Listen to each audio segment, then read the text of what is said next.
Irmãos, assim, ó, eu e minha esposa estamos caminhando com Jesus há 16 anos e Ele nos deu a graça de poder estar viajando desde o princípio e conhecendo muitos irmãos em muitas partes do país e do mundo.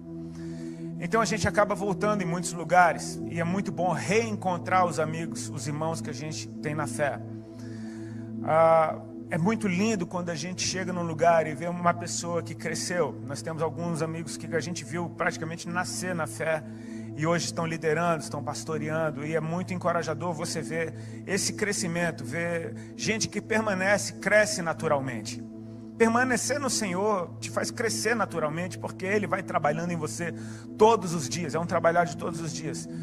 Mas o paralelo disso também é sério, porque às vezes a gente se entristece quando a gente vê gente cheia de potencial, com talentos lindos, com uma unção às vezes inegável. E você vê essas pessoas, você volta em alguns lugares e pergunta, e o irmão tal, cadê ele? Aí você fala, poxa, ele está meio afastado. E são notícias que muitas vezes nos entristecem, porque você fala, o que é que deve ter acontecido? O que é que Jesus fez para o cara largar o Senhor? Na real, Jesus nunca fez nada para ninguém largá-lo.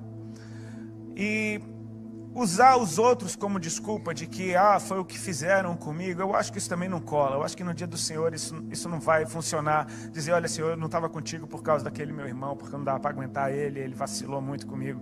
Eu acho que essa desculpa não vai colar. Eu percebi que uma das coisas que mais impedem chamados, interrompem chamados, são as nossas próprias falhas, quando nós não conseguimos lidar com o peso de culpa e de vergonha que cai sobre nós quando nós erramos. Sabe, às vezes se a gente analisar, você vê quando uma nação tem um secretário de governo ou um ministro que pisa na bola, esse cara ele já renuncia, ou ele é demitido para preservar a integridade daquele governo. E às vezes as pessoas olham para isso e falam, cara, quão séria é a medida de justiça e de retidão desse povo. Em empresas, às vezes, com maior a reputação dessas empresas, por exemplo, se alguém cometeu uma falha, é demitido na hora, e não interessa quanto tempo ficou. Eu me lembro de ter um amigo meu que ele faz parte do UFC, e uma secretária que já trabalhava no UFC há muito tempo, por engano, mandou um e-mail com os exames médicos dele para todos os lutadores. Então isso foi uma falha muito grave, mas foi uma das primeiras que ela cometeu na vida. Foi demitida, não tem essa, porque tem que preservar a integridade da empresa. Então às vezes a gente percebe, cara, se você está numa empresa ou num cargo governamental muito grande, muito sério, muito relevante, parece que as falhas não são toleradas. Você traz isso ainda para o contexto do mundo que a gente vive, onde não sei se por causa das redes sociais ou elas só aumentaram isso, mas nós vivemos um mundo que adora worship, a perfeição, onde as pessoas parecem que não toleram falhas, onde as pessoas só querem mostrar o quão perfeitas elas são. A busca do corpo perfeito nunca foi tão forte.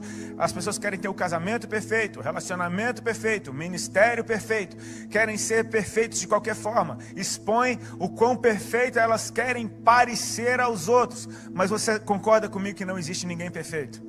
Não existe ministério perfeito, não existe casamento perfeito, não existe nada, não existe corpo perfeito, não existe nada disso perfeito.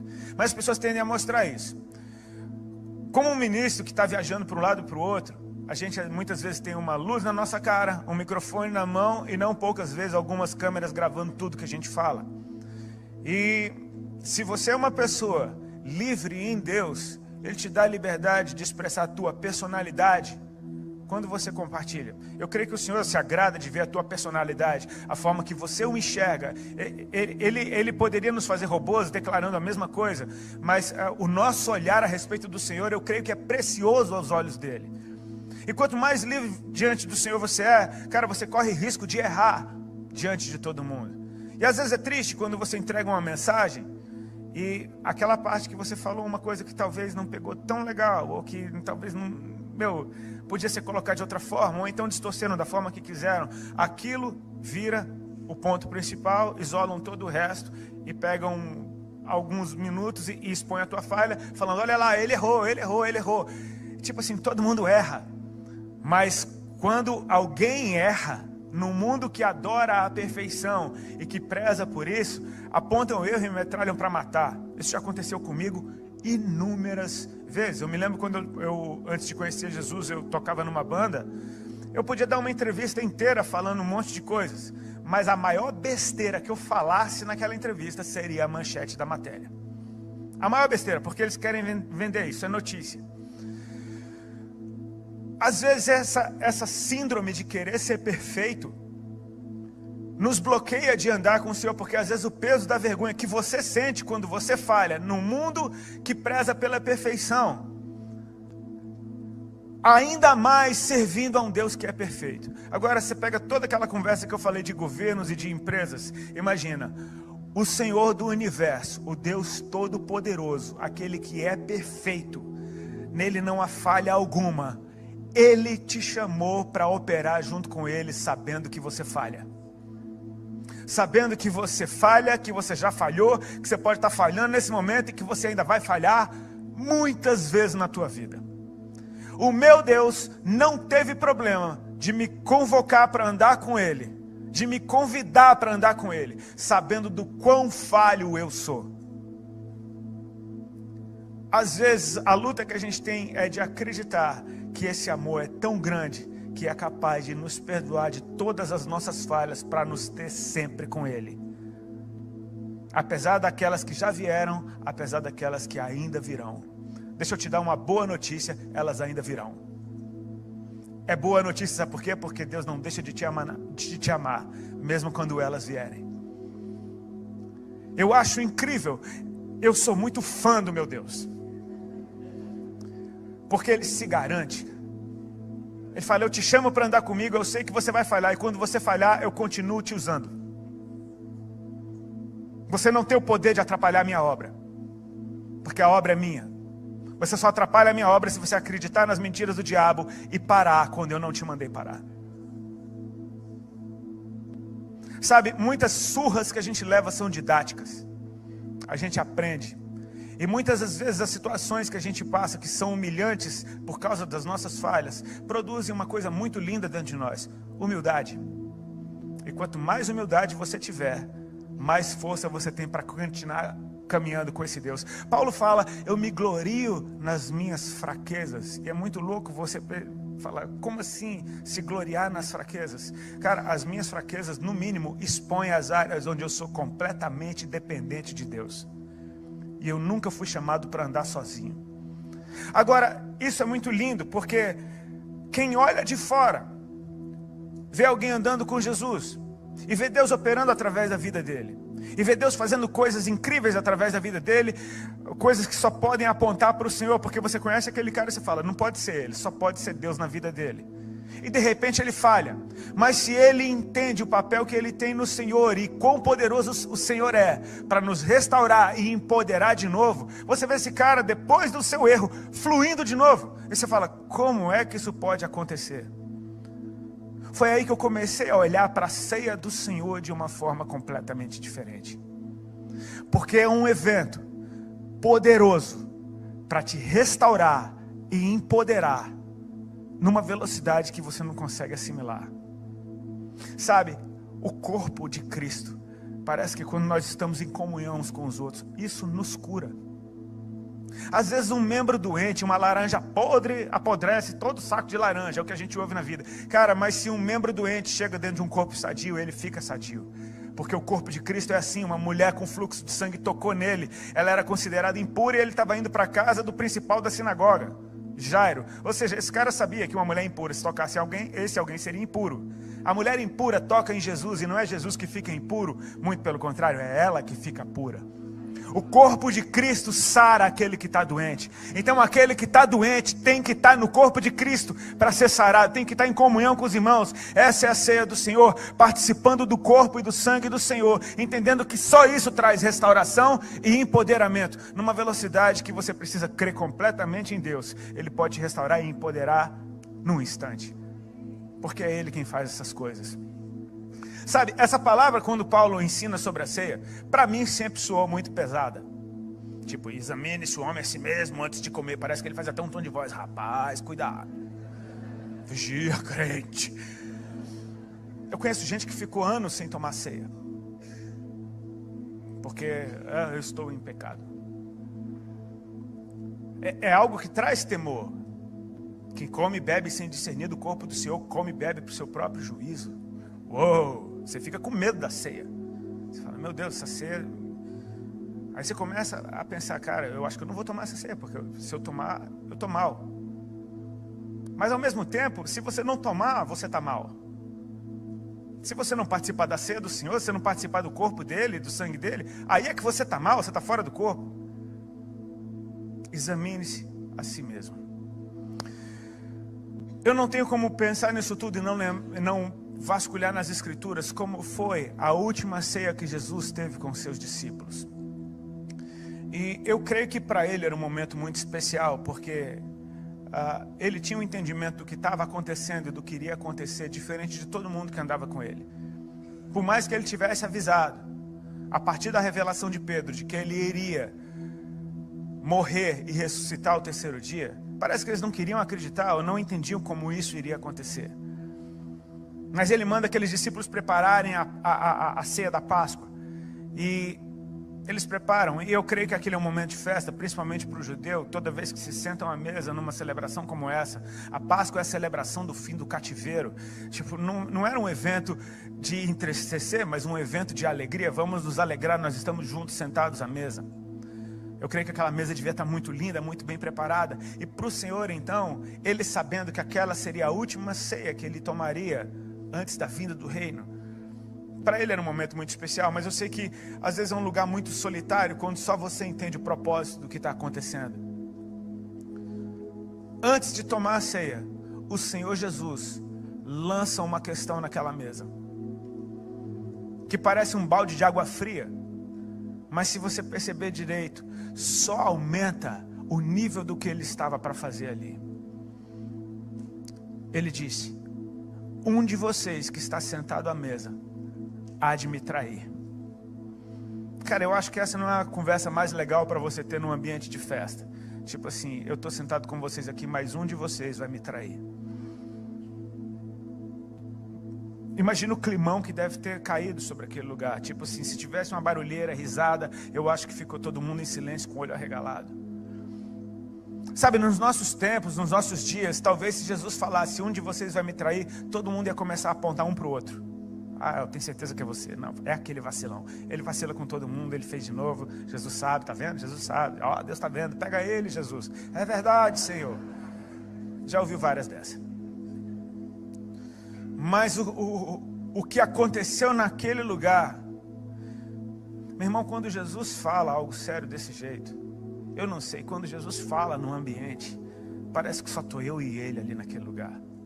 Não interessa quem está ao meu redor e não interessa quem não está ali. Porque muitas vezes quando a gente ouve uma coisa pesada, a gente fala, fulano tinha que estar aqui para ouvir isso.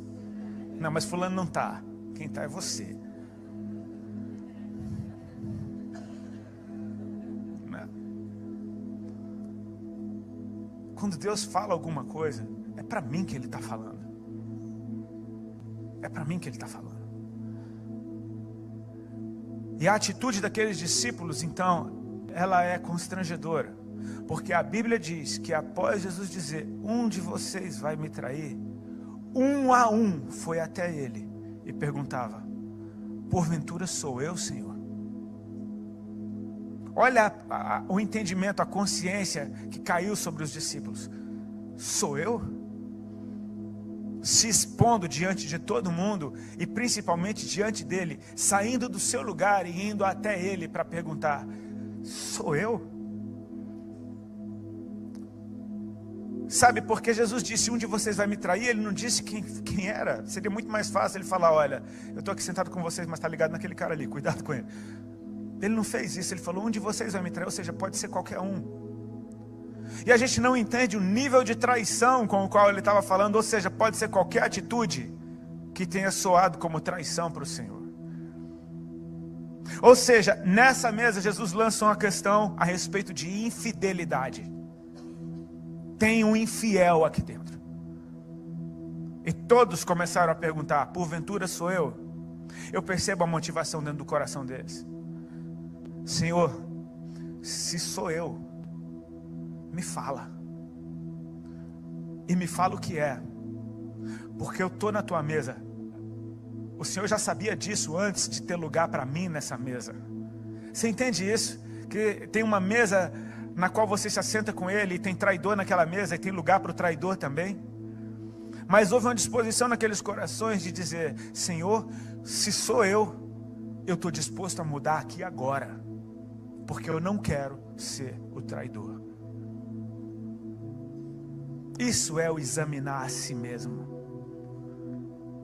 Sabe, examine-se a si mesmo. Paulo fala, olha, quem se julga a si mesmo está sempre inocente. Mas o examinar a si mesmo é: eu amo o que aconteceu naquele lugar. Porque muitas vezes quando a gente falha, sabe o que é que a gente faz? A gente se afasta de Deus, cara. Já aconteceu isso com alguém? Você falha, você pensa, eu sou um lixo mesmo, olha só, eu não consigo vencer essa área. Aí você dá alguns passos para trás, e sabe, dar um passo para trás diante de uma falha só vai fazer o peso da culpa e da vergonha aumentarem em você. O que fez com esses discípulos, o que aconteceu com eles foi completamente diferente. Há uma notícia, tem um traidor nessa mesa. Eles chegam mais perto de Jesus. E eu acho que essa é a atitude correta. Senhor, isso é o examinar a si mesmo, é você chegar diante dele com a tua vida e pedir: Senhor, me escaneia. Senhor, passa o teu raio-x em mim. O Senhor me conhece por dentro e por fora. O Senhor conhece os meus pensamentos. O Senhor conhece a motivação do meu coração. O Senhor sabe quem eu sou. Me mostra quem eu sou. Passa o teu raio-x. Eu quero estar limpo na tua presença. Eu chego mais perto dele com a minha vida. E a minha vida mais perto dele, ela muda só pela aproximação. Cara, se você está em pecado, o pecado não fica na presença de Jesus. Se você está em pecado, chega mais perto dele. Chega mais perto dele, porque o que está nele vai vencer o que está em você. Ele é o Cordeiro de Deus que tira o pecado do mundo. Você não se livra desse pecado longe de Jesus, ou punindo-se a si mesmo. Não, ele já foi o sacrifício no teu lugar. Você precisa chegar perto dele. Então eles se achegam perto do Senhor e perguntam: sou eu, Senhor? E Jesus não respondia nada. Até que Judas pergunta: porventura sou eu, Senhor? Aí Jesus responde: tu disseste. Você percebe que o coração desse não estava nem um pouco disposto a mudar. Ele já estava decidido. Eu só queria saber se Jesus sabia. Eu sei que então, depois de falar de traição, Jesus fala de uma aliança. Não é interessante isso? Ele podia falar direto sobre a aliança que ele estava fazendo agora, entregando o seu corpo e o seu sangue. Mas ele fala primeiro de traição, para depois falar de fidelidade. E eu creio que esse gesto, por si só eleva o nível de fidelidade da aliança que ele está fazendo com a gente. Porque amar quem me ama é fácil. Amar quem me odeia vai exigir muito mais amor de mim. Ser obediente a um justo é fácil. Ser obediente a um corrupto vai exigir um nível de obediência muito maior de mim. Ser fiel a quem é fiel talvez seja fácil. Continuar sendo fiel a quem falha comigo vai exigir um nível de fidelidade muito maior de mim. E Jesus lança um assunto sobre infidelidade para depois lançar a fidelidade dele naquela mesa. Isso é no mínimo encorajador. Ele já sabia que havia um traidor naquela mesa. Ele não disse quem era, pode ser qualquer um. Ele agora está lançando uma aliança de fidelidade com aqueles que falham, que podiam estar falhando e que ainda viriam a falhar. Isso tem que me levar para mais perto dele. Isso tem que me fazer entender que não há lugar para mim fora desse corpo. Porque se eu fosse parar na minha primeira falha, eu não tinha passado do primeiro dia. E nem do segundo, e nem do terceiro, e nem do quarto, e nem do quinto. E quando você acha que você está bom, aí você vacila de novo.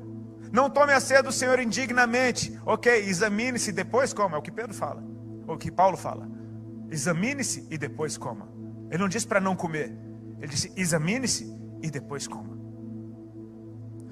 Eu ouvi um pastor da minha igreja falando isso. É engraçado, porque se você achar que você é indigno, você não toma a ceia. E se você achar que você é digno, você está errado. Você não é, é ele que te justifica para você participar disso. Então eu preciso chegar com confiança, sabendo que Jesus, sabendo que nós iríamos falhar, Ele preparou uma comunhão na qual nós somos restaurados das nossas falhas, tomando consciência do que Ele fez, entregando seu corpo na cruz, e nós somos empoderados com a vida dEle, através do seu sangue que foi derramado naquela cruz. Você vai ver isso acontecendo. A história de Pedro para mim é a mais linda, porque Pedro jurava que estava prontinho para ir até o fim com o Senhor. Senhor, eu estou pronto para ir para a prisão até a morte contigo. Jesus falou: oh, Pedro, ainda hoje, antes que o galo cante, tu vai me negar 3 vezes. E eu creio que as intenções de Pedro eram boas. Tipo, não, eu vou, não. Tanto que quando Jesus é preso, Pedro saca de uma espada e ele vai para cima para defender o Senhor. Ele tenta matar um soldado. Por sorte pegou só na orelha. Mas não pense que ele foi lá: vou cortar sua orelha só para você ver como eu sou mau. Não, ele deu para arrancar a cabeça. Pegou na orelha. E Jesus cura o soldado e repreende Pedro. Como assim? Pedro está tentando. Todo mundo correu. A gente fala: Pedro negou Jesus. Todo mundo correu. Podia ser aquela traição. Todo mundo correu. E Pedro continua feito um ninja, indo atrás do Senhor. Eu vi uma camiseta de um pirralho esses dias nas férias, que foi muito legal, que era uma camiseta assim: você vê algum ninja? Você ouve algum ninja? Então tem algum ninja. Porque se você não vê nem ouve, eles estão ali. Pedro foi boa essa. Israel riu, cara. Uau, eu consegui. Pedro foi de cantinho, conseguiu entrar, entrou no palácio, está lá, ele tá dando tudo certo. Eu não sei o que ele achava que ele ia fazer ali dentro, mas ele está lá, ele não sabe o que fazer, mas ele está tentando. Eu vou até o fim, não, eu vou. Ele devia estar lutando muito dentro dele, até que alguém olha na cara dele: peraí, tu é um deles? Não, tu é um deles? Não, eu nem conheço esse cara. Não, tu é um deles, olha o teu jeito de falar, você fala com... Não conheço ele, não conheço.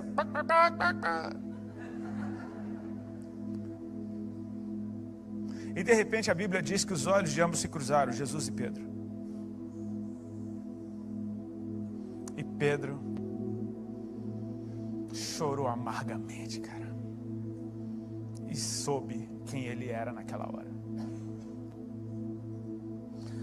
Mas sabe, a gente tem uma visão muito religiosa dos eventos e acha que Jesus olhou para a cara de Pedro falando: tá vendo? Vacilão. Me negou até você, tá vendo? Eu creio que os olhos do Senhor eram olhos de amor, cara. Eu creio que o que constrange é Pedro negar Jesus, olhar nos olhos dele e o amor ainda está ali, olhando para ele, falando: Pedro, fica de boa. Eu tenho que fazer isso só, cara. Eu ainda te amo. Perceber que o amor ainda está ali, você negou o amor e o amor continua te amando, e você vacilou mesmo depois de tudo que ele fez por você, ele continua te amando, e você pensa: já não presto mais para nada, eu vou me matar que nem Judas, e o amor está falando: não, fica firme, isso ainda vai ser muito útil, eu conto com você. Como assim? Eu sou um vacilão. Jesus ressuscita, aparece para Maria e diz: avisa para os discípulos e para Pedro irem para Galiléia, porque lá eles vão me ver. Ele falou o meu nome? Ele não estava te condenando, ele te chamou pelo nome, cara. Eles chegam na Galiléia e quando eles veem o Senhor, eles não reconhecem, até que Jesus manda eles pescarem, lançarem a rede para o outro lado, e parece que ele faz um flashback do primeiro dia. Tipo assim: a gente já passou uma noite inteira pescando, não pegou nada, e quando ele apareceu, foi a melhor pesca da vida. E acontece de novo, Jesus está dizendo: ei, vamos começar de novo? Como se fosse o primeiro dia. Vocês têm alguma coisa de comer? Não pegamos nada. Quando eles chegam na praia, Jesus já tem peixe para eles. Tipo assim: eu só estou querendo que você saiba que agora está muito melhor do que já foi. Agora você vai conhecer a minha misericórdia. Você vai conhecer minha graça num nível que você nunca conheceu antes.